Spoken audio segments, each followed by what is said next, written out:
we either have what the Bible calls a watcher angel or a guardian angel. So think of the help that we have surrounding us, on our side, pulling for us to develop spiritually and be more and more of what God created us to be, the beautiful being that he created us to be. And then we develop, over a period of time, a reverence for all life. Every life deserves to be here, or it wouldn't have been born. And once it's here, we have the responsibility of showing respect and reverence for life. This is, of course, what Albert Schweitzer and the Jains of the Jain faith and Gandhi discovered also, that reverence for life is critical. Every life that you see, the aim for us is to nurture that life. Even a life that we may not approve of what they're doing, still we do what we can to be of help to that human being, not agreeing with things they do which are not good, but we try to encourage the goodness of God to come forth in that person, which we hope be not overcome with evil, but overcome evil with good. We hope that by showing goodness and helpfulness to another person, that will have a good effect and be of value to that human being in their spiritual path.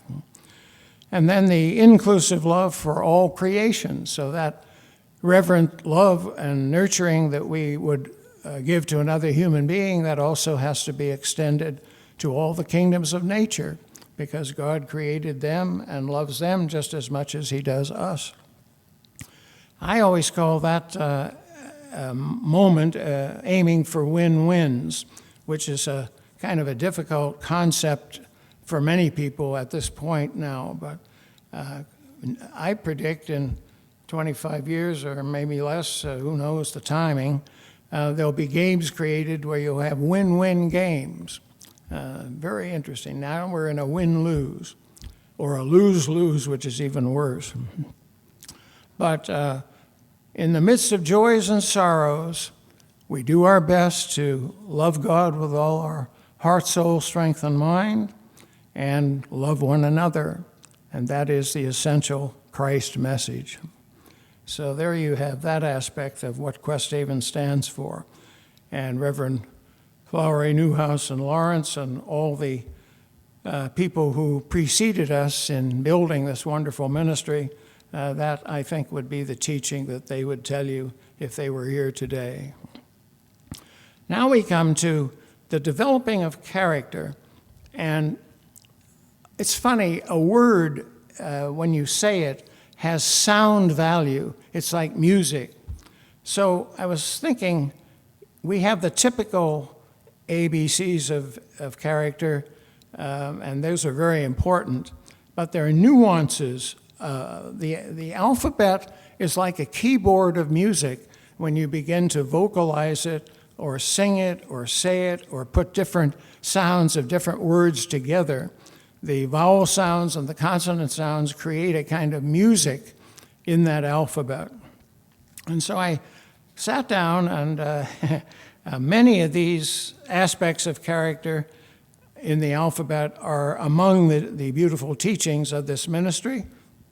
They're also among the teachings of Christ in the Gospels, in a few books of the First Testament, and certainly in the world faiths you'll find many character qualities mentioned as well. Character development is a basic teaching of every faith, sometimes called the ethical dimension of every faith.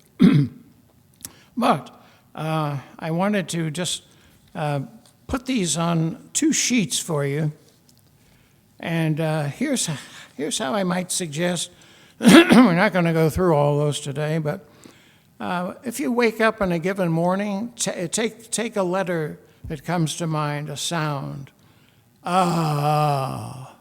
Okay.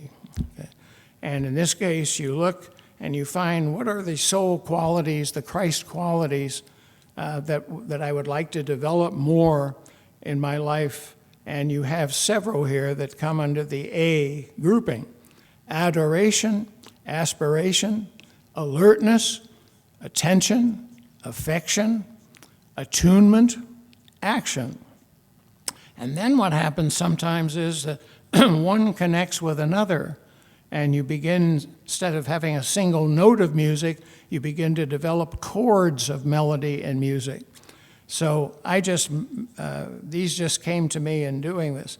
Aspire, keeping your eyes open, pay attention, and aim for awareness. That would be a good sentence to focus on as different features of character. Awaken in awe, appreciation, and keep attuned to life's ceaseless wonders.